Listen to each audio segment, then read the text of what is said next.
नमस्कार साथियों, स्वागत है आप सभी का हमारे YouTube चैनल स्मार्ट स्टडी 101 पर और मैं हूं दिव्या वर्मा। दोस्तों, जैसा कि आपको मैंने पिछली क्लास में बताया था कि जो किशनगढ़ शैली के राजा सावन सिंह हैं, ये बहुत ही महत्वपूर्ण हैं और इनके जीवन से संबंधित प्रश्न भी आपके पेपर में पूछा जा सकता है। तो आज की क्लास में हम राजा सावन सिंह का जीवन परिचय डिस्कस करने वाले हैं, इसे ध्यान से देखिएगा। और दोस्तों, अगर आप लोग अभी तक हमारे व्हाट्सएप और टेलीग्राम चैनल को ज्वाइन नहीं किए हैं तो जाकर कर लीजिए। लिंक आपको वीडियो के कमेंट बॉक्स में मिल जाएगी। आपके किसी भी प्रकार के कोई प्रश्न हैं तो आप हमसे टेलीग्राम चैनल पर कर सकते हैं।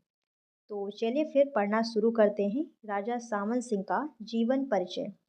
सबसे पहले हम राजा सावन सिंह से संबंधित कुछ महत्वपूर्ण पॉइंट हैं वो समझ लेते हैं। उसके बाद में इनका जो जीवन परिचय है वो हम डिटेल से पढ़ते हैं।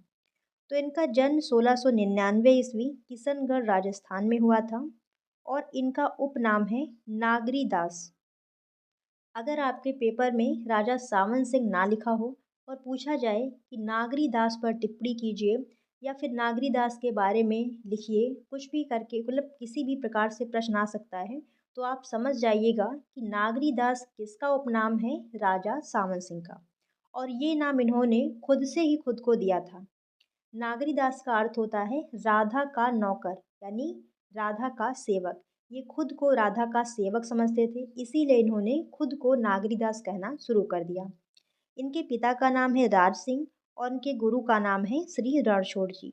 इनकी प्रेयसी यानी प्रेमिका हैं बनी ठनी। बनी ठनी का वास्तविक नाम है विष्णु प्रिया। और बनी ठनी से संबंधित चित्र किशनगढ़ शैली में बहुतायत मात्रा में बने हैं। राजा सावन सिंह ने 75 ग्रंथों की रचना भी की, जिनका संकलन नागर समुच्चय के नाम से जाना जाता है। तो ये कुछ महत्वपूर्ण पॉइंट थे राजा सावन सिंह से संबंधित। और अब हम यहाँ पर सारी चीज़ें डिटेल से समझते हैं। राजा सावन सिंह एक अच्छे चित्रकार, कवि व लेखक होने के साथ ही साथ संस्कृत व फारसी के प्रकांड विद्वान थे। इन्होंने बिहारी चंद्रिका, रस चंद्रिका, उत्सव माला, पद मुक्तावली एवं रसिक रत्नावली नामक पुस्तकें लिखीं। इसके अतिरिक्त इन्होंने ब्रह्महरि चरण दास, मुंशी कनीराम, हीरामन आदि की टीकाएं भी की हैं। तो ये चीज़ आपको ध्यान रखना है कि राजा सावन सिंह ये चित्रकार थे, कवि थे, लेखक थे और संस्कृत व फारसी भाषाओं के प्रकांड विद्वान भी थे। राजा सावन सिंह का जन्म 1699 में हुआ और 1718 में ये राजगद्दी पर बैठे, यानी कि राजा बने। इनकी शिक्षा दीक्षा इनके पिता की रुचि के अनुसार वल्लभी परंपरा में हुई थी। राजा सावन सिंह वैष्णव धर्म के अनुयायी थे, यानी कृष्ण के अनुयायी थे, कृष्ण के भक्त थे। इनके समय में राधा कृष्ण से संबंधित चित्रों की दीप मालिकाएं बनी, यानी इनके शासन काल में राधा कृष्ण के प्रेम से संबंधित बहुत सारे चित्र बने। और 1720 में इनका विवाह 21 वर्ष की उम्र में भानगढ़ के राजा यशवंत सिंह की पुत्री के साथ हुआ। तो 21 वर्ष की उम्र में इनका विवाह हो जाता है। किससे विवाह होता है? तो जो भानगढ़ के राजा यशवंत सिंह हैं उनकी पुत्री के साथ में। किंतु उनका हृदय तो अन्यत्र बंधा था।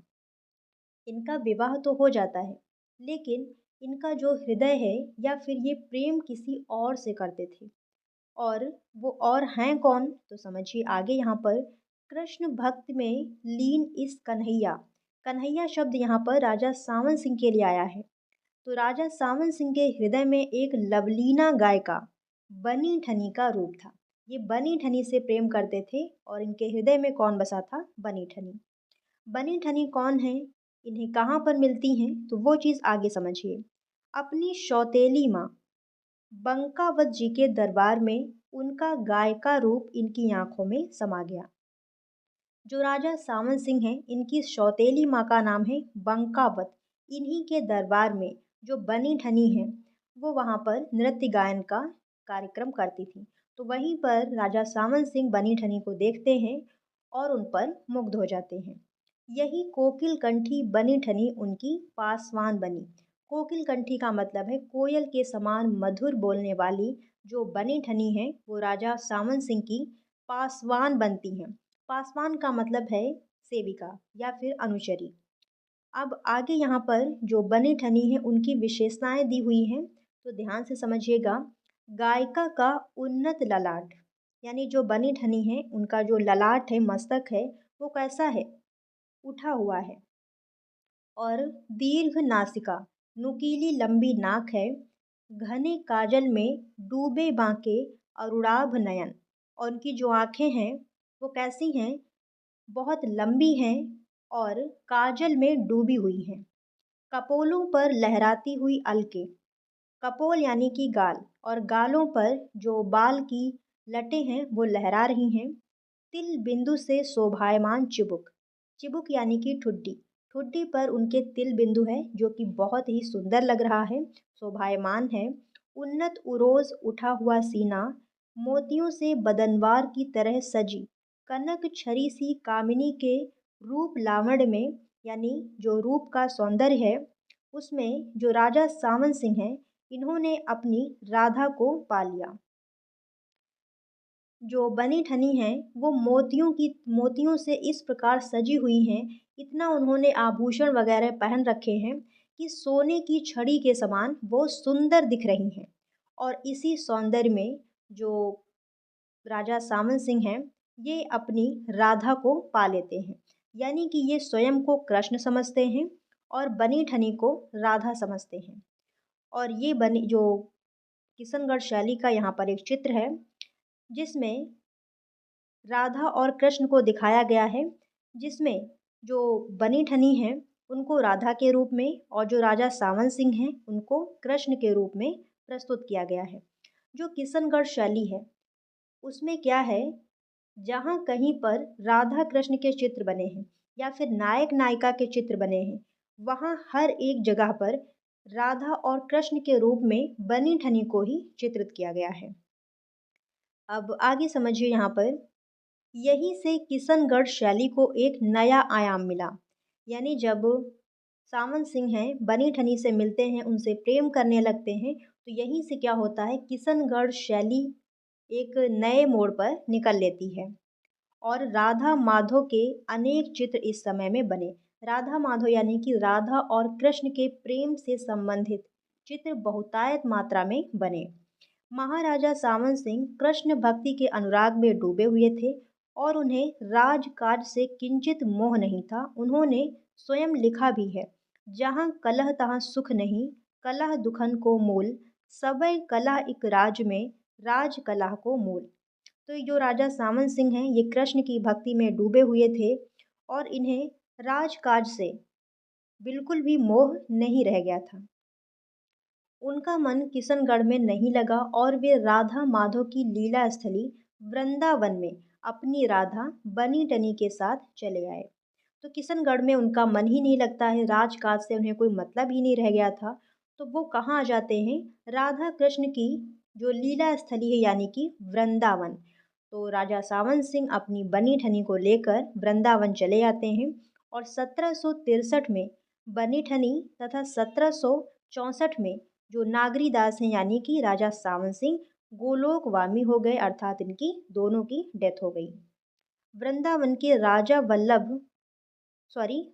वल्लभ जी के मंदिर के समीप ही इन दोनों की समाधियां बनी हुई हैं। और किशनगढ़ चित्रों की जो कहानी है, नागरी दास और बनी ठनी की प्रेम शक्ति धूप छांव के बीच में पली और बढ़ी।